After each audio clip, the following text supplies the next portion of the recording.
দর্শক, গতকালকে পশ্চিমবঙ্গের রাজনীতিতে একটা বড় সুনামি হয়ে গেছে। সেই সুনামিটা মূলত মমতা ব্যানার্জির তৃণমূল কংগ্রেসের উপর দিয়ে গেছে এবং সেই সুনামির স্রষ্টা হচ্ছে বিজেপি এবং নরেন্দ্র মোদী। বিজেপির সুনামিতে আসলে তলিয়ে গেছে তৃণমূল কংগ্রেস এবং মমতা ব্যানার্জির 15 বছরের শাসনকালের অবসান ঘটেছে।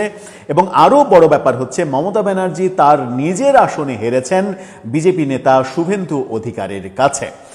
ধারণা করা হচ্ছে সেই শুভেন্দু অধিকারী পশ্চিমবাংলার নতুন মুখ্যমন্ত্রী হতে চলেছেন। বিজেপির এই যে ভূমিধস বিজয় এবং মমতার এই পতন, এর পেছনে কারণ কি? এই যে সুনামিটা হলো, এই সুনামির পেছনে মূল কারণ কি সেটা নিয়ে বিস্তর গবেষণা হচ্ছে এবং বাংলাদেশের রাজনীতি কিভাবে প্রভাবিত হতে পারে। গতকালকে নির্বাচনের পরে আমরা দেখেছি যে শুভেন্দু অধিকারীর আগের দেয়া একটা বক্তব্য, শেখ হাসিনাকে নিয়ে একটা বক্তব্য নতুন করে ভাইরাল করে দিয়ে নতুন বক্তব্য, ভোটের পরের বক্তব্য এরকমভাবে প্রচার করা হয়েছিল। আমরাও সেটা বলেছিলাম, কিন্তু আমাদের একটা টেকনিক্যাল ভুল ছিল যে এই বক্তব্যটা আগের বক্তব্য, কিন্তু যে যারা প্রচার করছে এটা সমসাময়িক বক্তব্য, তাদের ওই প্রচারণায় বিভ্রান্ত হওয়াটা আমাদের ঠিক হয়নি। তার জন্য আপনাদের কাছে প্রথমেই ক্ষমা চেয়ে নিচ্ছি যে পুরনো বক্তব্য ছিল এটা। যাই হোক, বিজেপির যে সুনামি মানে ভূমিধস বিজয়, এই বিজয়ের পেছনে কারণ হিসেবে বিভিন্ন গবেষণায় উঠে আসছে অন্তত 5টা কারণ। সেই 5টা কারণ কি কি? কেন মমতা ব্যানার্জি হারলেন? কি এমন ঘটেছিল যে তার এরকম একটা পরাজয় হবে? যখন পশ্চিমবঙ্গে কংগ্রেস পর্যন্ত জায়গা করে নিতে পারছে না, তারা মাত্র 2টি আসন পেয়েছে, তখন বিজেপি একটা হিন্দুত্ববাদী রাজনৈতিক সংগঠন, যারা হিন্দুদের অধিকার এবং মুসলমান বিদ্বেষী কথাবার্তা বলে রাজনীতি করেন। এবং গতকালকেও আমরা শুভেন্দু অধিকারীকে বলতে শুনেছি যে মুসলমানের ভোট পড়েছে মমতার পক্ষে, আমরা জিতেছি হিন্দুত্ববাদী ভোটে। এরকম বক্তব্য কিন্তু বিজয়ের পরেও আমরা শুনেছি। এরকম একটা মৌলবাদী দল কিভাবে পশ্চিমবঙ্গে, যে পশ্চিমবঙ্গে অন্তত 34 বছর টানা বামপন্থীরা শাসন করেছে, সেই পশ্চিমবঙ্গে আসন গেড়ে নিল, সেটা একটা বড় ভাবনার ব্যাপার। সাথে ভাবনাটা আরও গুরুত্বপূর্ণ হয়েছে যে পশ্চিমবঙ্গের রাজনীতির এই পরিবর্তন বাংলাদেশের রাজনীতিতে বড় ধরনের প্রভাব ফেলবে কিনা। চলুন একটু জেনে দেখি মমতার হারার পেছনের মূল 5টা কারণ কি কি বলছেন গবেষকরা, বিশ্লেষকরা। থাকবেন পলিটিক্স টিভির নিয়মিত আয়োজনে।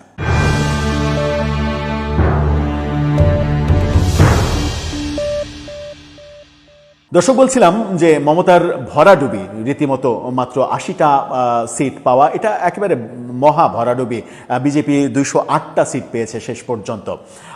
এই যখন অবস্থা, তখন এটাকে সুনামি বলা হচ্ছে এবং সুনামি বলে গণমাধ্যমে নানা রকমের খবর প্রকাশ করা হচ্ছে। ইন্ডিয়ার গণমাধ্যম, বাংলাদেশের গণমাধ্যম, বিশ্ব গণমাধ্যম, সব জায়গাতেই এটা খুবই গুরুত্ব সহকারে প্রচার হচ্ছে। অন্যদিকে আমরা দেখেছি যে দক্ষিণের জনপ্রিয় নায়ক থেলাফতে বিজয়, তিনি নতুন দল করার 2 বছরের মধ্যেই একেবারে রীতিমতো ওভার বাউন্ডারি হাঁকিয়েছেন, হয়ে গেলেন তিনি এখন মুখ্যমন্ত্রী। 2 বছর বয়সে একটা রাজনৈতিক দলের এই বিপুল বিজয়, সেটার সঙ্গে আবার বাংলাদেশের নতুন তৈরি হওয়া এনসিপির অনেকে তুলনা করছেন যে বিজয় 2 বছরে কি অভূতপূর্ব বিজয় এনে দিলেন জনগণকে। আর বাংলাদেশের এনসিপির নেতারা কিংবা এনসিপি নতুন রাজনৈতিক দল গঠন করে কিভাবে তারা এক ধরনের দ্বিধাদ্বন্দ্বের মধ্যে, রাজনৈতিক দ্বিধাদ্বন্দ্বের মধ্যে ভুগছে এবং সংসদে যাওয়া, কয়েকটা আসনে সংসদে যাওয়া নিশ্চিত করতে তাদেরকে সাম্প্রদায়িক গোষ্ঠীর সঙ্গে জোট করতে হচ্ছে।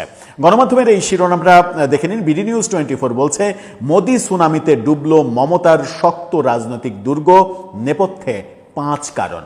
সেই 5 কারণ বলতে গিয়ে গণমাধ্যমে যেগুলো উঠে আসছে সেগুলোর মধ্যে দেশের রাজনীতিতে নরেন্দ্র মোদীর জয়রথ যখন হিন্দি বলয় মারিয়ে পশ্চিম ও উত্তর পূর্ব ভারতে একের পর এক শক্তিশালী আঞ্চলিক প্রতিপক্ষকে গুড়িয়ে দিচ্ছিল, তখনও একগুয়ে ব্যতিক্রম হয়ে দাঁড়িয়েছিল পশ্চিমবঙ্গ। 15 বছর ধরে পশ্চিমবঙ্গ তাদের আধিপত্য বজায় রেখেছিলেন মমতা ব্যানার্জি তার তৃণমূল কংগ্রেস নিয়ে। সেই সাম্রাজ্যে, সেই দুর্গে একটা বড় আঘাত হানতে পারল বিজেপি এবং বলা হচ্ছে বিজেপির এই জয়ের মাধ্যমে কেন্দ্র অর্থাৎ লোকসভা নির্বাচনেও বিজেপির আগামী নির্বাচনে বিজয়টা এখন নিশ্চিত হয়ে গেল। বিজেপি পশ্চিমবঙ্গে একেবারেই ব্যর্থ হচ্ছিল, সেখানে এই মুখ্যমন্ত্রীর জায়গাটা দখল করার ফলে আগামী লোকসভা নির্বাচনে কলকাতা কিংবা পশ্চিমবঙ্গ অঞ্চলে যদি 20-25টা সিট পেয়ে যায় তাহলে কিন্তু তাদের লোকসভা নির্বাচনের ক্ষেত্রে অনেকখানি সাহায্য হবে। এবং ধারণা করা হচ্ছে যে আগামী লোকসভা নির্বাচনেও কংগ্রেস পেরে উঠবে না, বিজেপি আবারও সরকার গঠন করবে এবং সেই ক্ষেত্রে নরেন্দ্র মোদী নতুন প্রধানমন্ত্রী হবেন নাকি বর্তমান স্বরাষ্ট্রমন্ত্রী অমিত শাহ নতুন প্রধানমন্ত্রী হবেন সেই গবেষণাও শুরু হয়েছে। কারণ এই পশ্চিমবঙ্গের বিজয়ের নেপথ্য কারিগর হিসেবে অমিত শাহ অনেক বড় একটা ফ্যাক্ট। অমিত শাহর এই দারুণ কৃতিত্ব সেটা কেন্দ্রীয় রাজনীতিতে ব্যাপকভাবে প্রভাব ফেলবে এবং পরবর্তী প্রধানমন্ত্রী হিসেবে অমিত শাহকে দেখা গেলে আশ্চর্য হবার কিছু থাকবে না, কারণ একটানা অনেকদিন নরেন্দ্র মোদী প্রধানমন্ত্রী হিসেবে দায়িত্ব পালন করছেন। যে 5টা কারণের কথা মূলত বলা হচ্ছে সেই 5টা কারণে সরাসরি চলে যায়। 5টা কারণের মধ্যে একটা কারণ বড় বলা হচ্ছে, সেটা হচ্ছে নারী ভোটার। তৃণমূলের সাফল্যের প্রধান ভিত্তি ছিল নারী ভোট। লক্ষ্মীর ভাণ্ডার, নগদ সহায়তা প্রকল্প এবং কন্যাশ্রীর মতো প্রকল্পের মাধ্যমে মমতা এই ভোট ব্যাংক ধরে রেখেছিলেন। এবং আরও মজার ব্যাপার হচ্ছে যে এই যে লক্ষ্মীর ভাণ্ডার, এই লক্ষ্মীর ভাণ্ডার কলকাতার জনপ্রিয় সিনেমা ফাটাকেস্টর অন্যতম একটা বড় উপাদান। ফাটাকেস্টের একটা গল্পে একটা টার্ম, একটা অধ্যায়ই তৈরি করা হয়েছিল এই লক্ষ্মীর ভাণ্ডার। লক্ষ্মীর ভাণ্ডারে জনগণ অর্থ কিংবা চাল এটা ওটা মজুত করে সেটা সরকারের হাতে তুলে দিচ্ছে, ফাটাকেস্টর হাতে তুলে দিচ্ছে। ফাটাকেস্ট সেটাকে নিয়ে পুরো রাজ্যে একটা বিপুল পরিবর্তন আনছেন। সেই লক্ষ্মীর ভাণ্ডার কিন্তু মমতা ব্যানার্জিরই একটা তৈরি করা শক্তি ছিল, সেই শক্তিটা এবার হারিয়ে গেছে। 2026 সালে নরেন্দ্র মোদী নারী কেন্দ্রিক নানাবিধ সুবিধার প্রতিশ্রুতি দিয়ে এই দুর্গে হানা দিয়েছেন।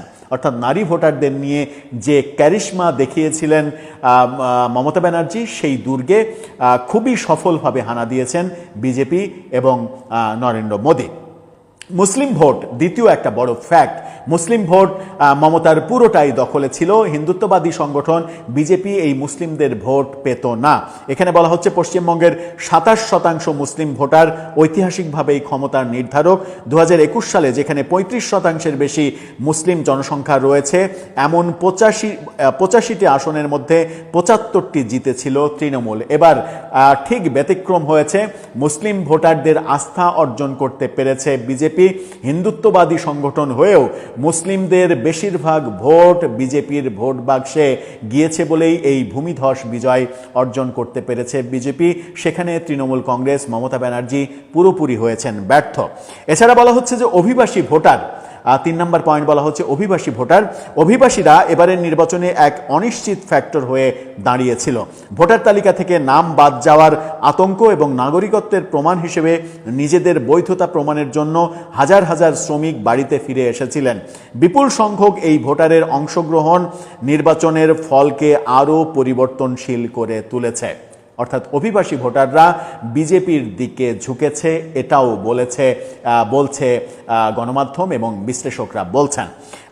আরেকটা গুরুত্বপূর্ণ ব্যাপার, যে ব্যাপার নিয়ে মাতুয়া সম্প্রদায় নিয়ে বিজেপি একটা বড় রাজনীতি করে এবং মাতুয়া সম্প্রদায়কে নিয়ে কত বড় রাজনীতি করে বিজেপি। নরেন্দ্র মোদীর বাংলাদেশ সফরে মাতুয়া সম্প্রদায়কে বিশেষ গুরুত্ব দেওয়া, মাতুয়া সম্প্রদায়ের গোপালগঞ্জে সফরে যাওয়া এবং সম্প্রতি বিএনপির যে নারী আসন, সংরক্ষিত নারী আসন, সেখানে গোপালগঞ্জের মাতুয়া সম্প্রদায়ের নেত্রীকে সংরক্ষিত নারী আসনে এমপি করা, সেটাও নরেন্দ্র মোদীর প্রভাবে হয়েছে বলে অনেকে যখন আলোচনা করছিলেন, সেই সময় ভারতেও আলোচনা হচ্ছে যে এই মাতুয়া সম্প্রদায়ের ভোট এই নির্বাচনে, পশ্চিমবঙ্গের নির্বাচনে একটা বড় ফ্যাক্ট হয়ে দাঁড়িয়েছে।